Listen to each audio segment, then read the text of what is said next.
आं दिनै JSP Advice 365 चेनेलनि जै मोनसे गोदान भिडिअ लानानै फैदों। बे भिडिअनि गेजेरजों आं नोंथांमोननो आथिखालनि मुगायाव मानो गोबां मानसिफ्रानो ससियेल मिडियाजों सरजाबफानानै गोबां सावगारि आपल'ड होयो, लोगोसेयावनो गाव गावनि कन्टेक्ट नाम्बारफोरखौ होयो आरो खायसेया भिडिअ कल खालामनानै गोबां सेंग्रा सिख्ला एबा बैसो जायै सुबुंफोरजों लाभ ग्रस जानानै दोनखारलांनाय बायदिसिना सावगारिफोरखौ जों नुनो मोनो। आरो बियो स्पेसियेलि जोंनि नर्थ इस्टार्न रिजनाव गोबां बेफोरबादि जाथाया जाफ्लेबाय दङ। बे जाथायखौ मानो जागासिनो दं बेनि सायाव आं बेस खालामनानै मोनसे भिडिअ नोंथांमोननो नाजादों। स्पेसियेलि जोंनि समाजाव आं बर' कमिउनिटिनि खोथाखौल' बुंनो नाजादों। जोंनि बर' कमिउनिटिनि गेजेराव मोनसे ओरैबायदि थासारि सोमजिदों दि मबाइलखौ लानानै जोंनि बर' सेंग्रा सिख्लाफ्रा ओरैबायदि मोनसे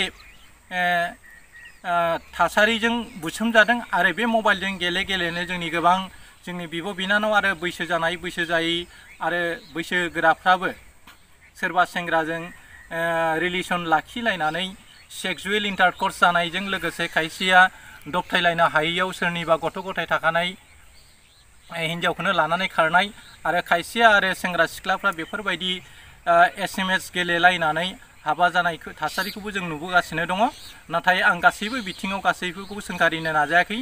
नाथाय जोंनि समाजाव मानो बैसो जानाय सुबुंफ्रा हायार सेकेन्डारिनिफ्राय लानानै क्लास 10, 8, 9निफ्राय लानानै हायार सेकेन्डारि फरायनाय उन्दै लाइमोन गथ'साफोरखौ MA BA फरायनाय सोरबा मास्टार सोरबा प्रफेसार सोरबा अफिसारफ्रा उन्दै गथ'फोरखौ लानानै बिथांमोना लाभ गेलेयो आरो मोनसे समाव बिथांमोनखौ थाखानि लालसा थामहिनबा लुबैथि दिन्थिनानै बिथांमोनखौ गावनि कब्जायाव लांनानै एन्जयमेन्ट खालामनायजों लोगोसे खायसे महर गोजा लाइमोनफोरखौ हाबा लानाय नुदों। नाथाय गथ' सासे बा सानै उनाव जुदि हौवानि बैसोआ जिहेतु देरसिन नालाय बेनि गांनाय उखैनाया खमायलांबाय थायो आरो उन्दै बैसोनि बेनि बिसिया उन्दै बैसोनि नालाय बेनि जिथु टेन्डेन्सि बेनि लुबैनाय डिजायारमेन्टफ्रा बांबोबाय थायो, जायनि जाउनाव बिथांमोना फिसाय गैयै समाव गुबुन मानसिफोरजों फेसबुक गेलेनानै मा जायो, बिथांमोना उन्दै गथ'नि सावगारिफोरखौ नायनानै बा गावजों गोरोबनाय मानसिफोरजों सावगारि गेलेनानै भिडिअ कल खालामनानै बा SMS गेलेनानै बिथांमोना गोसो थोलायनायाव लोहाबना थायो आरो फिसायफोरनि एबसेन्टआव बबेबा पार्कआव बा बबेबा रेस्टुरेन्टआव थांनानै एन्जयमेन्ट लानाय आरो गथ' खांखुमालायनायखौ जों नुबोगासिनो दङ। बियो मानो जोंनि समाजाव जाबाय थायो बे साननो लागा मोनसे थासारि होननानै जों बुंनांगोन। आरो बे थासारिनिफ्राय जोङो बारग'नांगौब्ला जोंनि समाजा बा जोंनि लाइमोनफ्रा आरो जोंनि बैसो जानाय सुबुंफ्रा माबादि जानांगोन बेखौ गाव गावनो साखाफारा जानानै जुदि जोङो संसारखौ जालायाब्ला जोंनि समाजाव ओरैबायदि मोनसे बेले बेजे थासारि सोमजिगोन। मानोना बैसो जानाय सेंग्राफ्रा गावनि बैसोनि 5 बोसोर बा 10 बोसोर बेफोरबायदि उन्दैखौ लानानै हाबा खालामोब्ला एसेबां जनालखौ जानाय नङा। आरो खायसेया ओरैबायदि सोरनिबा सेंग्रानि बैसोआ 40, 45 बियो 13 बोसोरनि 14 बोसोरनि 20 बोसोरनि हिन्जावसा गथ'खौ हाबा खालामो। जाउनाव बिथांमोना गथ' सासे सानै इयुनावनो आमायनाय मोनो आरो हिन्जावजों सेक्सुवेल रिलेसननिफ्राय जानथायाव थायो आरो थाखा फैसाखौल' बिथांमोना नोजोर बोनानै खामानि मावबाय थायो आरो फारसेथिं बिसिनि गांनाय उखैनायनि फारसे नोजोर गैयै जायो।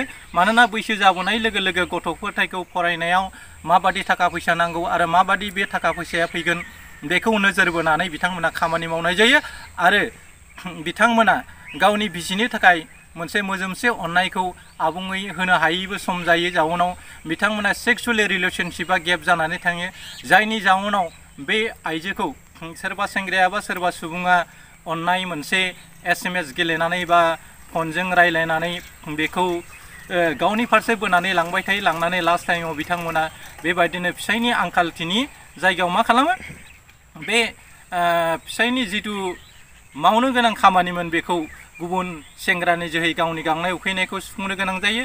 बिदियावनो खायसेया दबथायनो हायैयाव मा जायो, बेजोंनो हाबा जाहैयो आरो सा ससेयाव खायसे आरो दोनखारलायनाय थासारिसिम सोमजिहैयो। बेनिखायनो जोंनि बैसो जानाय हौवाफ्रा बांद्राय उन्दै सिख्ला मानसिखौ हाबा लानाया आंनि मोन्दांथियाव खोब साननो लागा। मानोना जों बैसो जानाय सुबुंनि गांनाय उखैनाया बैसोजों लोगोसे खमायलांबाय थायो आरो जाखांफुनाय लाइमोनफोरनि जिथु गांनाय उखैनाय बे गांनाय उखैनाया बैसोजों लोगोसे बिथांमोना बारायबोबाय थायो। जाउनाव मा जादों बे बारायबोनाय गावनि गांनाय उखैनायखौ सुफुंनो थाखाय फिसाया हायाब्ला गुबुन मोनसे लामा लानो गोनां जाहैयो आरो फारसेथिं बे सिख्लाया गोथार आखुनिब्लाबो सोरनिबा अननाय खुदुमनाय गोबानाय बायदिसिना SMS गेलेनाय आरो बरायनायफ्राव दोबैनानै फिसायखौ बावगारलाङो आरो जाउनाव बेनो गावनि गांनाय उखैनाय गावनि देहा सोलेरखौ बेनो बावनानै होनाय जायो। जाउनाव बेबायदि रिलेसन लालायनो मोनसे समाव नागारनो हायै थासारिसिम सहैयो। बेनिखायनो आं खावलायो बे भिडिअनि गेजेरजों जाहाथे जोंनि बैसो जानाय सुबुंफ्रा गावनि बैसोनि 5 बोसोर बा 10 बोसोर उन्दै गथ'खौ हाबा खालामजायो, नाथाय बेनि बांद्राय 15-20 बोसोर बेफोरबायदि गावनिख्रुइ दुइसिन हिन्जावसा गथ'फोरखौ हाबा खालामोब्ला खोब इनाय खालामनाय जायो होननानै आं सानो। मानोना आइजोफोरनि बिथिङाव जिहेतु गांनाय उखैनाया जोंनि हौवा माहारिनिख्रुइ हिन्जावफोरनि गांनाय उखैनाया बांसिन। जाउनाव बिथांमोना सोरनिबा बांद्राय अननाय मोनोब्ला बिथांमोना मुहिनि नाङो आरो फिसायनि महर मुस्रिया जिहेतु बैसो रासिनो नालाय बिनि महरा लासैनो बिनि नुथाय एबा बिनि गांनाय उखैनाया खमायलाङो। बेनिखायनो बे गांनाय उखैनायखौ फुलफिल खालामनो थाखाय बेफोरबायदि लामाखौ लानो गोनां जायो। बेनिखायनो आङो बे JSP Advice 365 चेनेलनि गेजेरजों गासै जोंनि बर' कमिउनिटिनि सुबुंफोरखौ आं खावलायो, नोंथांमोना जाहाथे ससियेल मिडियायाव नोंथांमोननि सावगारिफोरखौ आपल'ड होब्लाबो ससियेल मिडियायाव कन्टेक्ट नाम्बारखौ जाहाथे होआ आरो कन्टेक्ट नाम्बार होआब्लाबो भिडिअ कल खालामनानै गोबां सेंग्राफ्रा बेबादिनो महर गोसा सिख्लाफोरनो भिडिअ कल खालामनानै रायज्लायनायखौ जों नुनो मोनो आरो जाउनाव खेबले भिडिअ कल हरबाय थायोब्ला सानसेब्लाबो बियो मा बुंगोन इयो मा खालामनो आं बिदि हरबाय थायो ओरै बाख्नायो। बिनि महरखौ आं नायनोसै होननानै नायनायावबो बेबायदिनो लासैनो अननाया बारायलांनोबो हायो।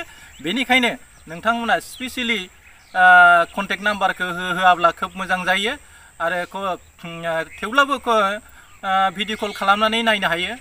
थेवब्लाबो कन्टेक्ट नाम्बार होयोब्ला डाइरेक्ट खायसे सेंग्राफ्रा फन कन्टेक्ट खालामनानै सोरखौबा गावनि गोसोनि गांनाय उखैनाय खोथाफोरखौ एक्सप्रेस खालामनायखौ जों नुनो मोनो। बेनिखायनो नोंथांमोना ससियेल मिडियाखौ खोब इजियाव लानाङा। ससियेल मिडिया ओरैबायदि मोनसे प्लेटफर्म जाय ससियेल मिडियानो जाय मानसिया गोबां खोथाखौ सोलोंनो हायो आरो आथिखालाव जोंनि बर' कमिउनिटिनि मानसिया ससियेल मिडियायाव ओरैबायदि लेथ्रा सावगारि होनो नुनो मोन्दों। बिथांमोना साननानै नायनाया मोजां, गावनि बाहागि बंस बिदा फंबायफ्राबो बेफोर सावगारिखौ नायो, खालि बेखौ गावल' आपल'ड होनानै गावल' नुगोन बेखौ साननो नाङा। आरो जों खोब क्रिएटिभ मुडजों लानानै जोंनि ससियेल मिडियायाव जों खायसे खोथाफोरखौ सोरबा खन्थाइ लिरनो रोंनाया खन्थाइ लिरनानै सोरबा माबा मोनसे मोजां खोथा बुंनानै भिडिअ होनानै जोंनि समाजखौ फोसाबनायनि मोनसे कनस्ट्राक्टिभ लेभेलजों जों थांनानै खामानि मावनो नांगोन। नङाब्ला जोंनि समाजा मोनसे समाव खोब दुखुनांथावना थासारिजों नुनो मोनदों। जोंनि बांसिन बर' सिख्लाफ्रानो आथिखालाव ससियेल मिडियायाव दोनखारलांनाय बायदिसिना जाथायफोरखौ जों नुनो मोनगासिनो दङ। बेनिखायनो बेफोरनिफ्राय साग्रिद जानानै जोंनि समाजखौ जों दैदेनलांनो नाजायाब्ला जोंहा मोनसे समाव खोब दुखुनांथाव थासारिजों नुगोन। आं भिडिअखौ दिनै बांद्राय गोलाव खालामनो नाजायाखै, बेखिनियावनो आंनि भिडिअखौ आं फोजोबनो नाजायो। जोबथियाव नोंथांमोननिसिम आंनि अननाय आरो खुलुमनायखौ बावहरनो आं दिनैनि JSP Advice 365 चेनेलाव गोदान भिडिअ आपल'ड होनानै बेखिनियावनो फोजोबनो जाबाय। एसेनोसै, गोजोन्थों, खुलुमबाय।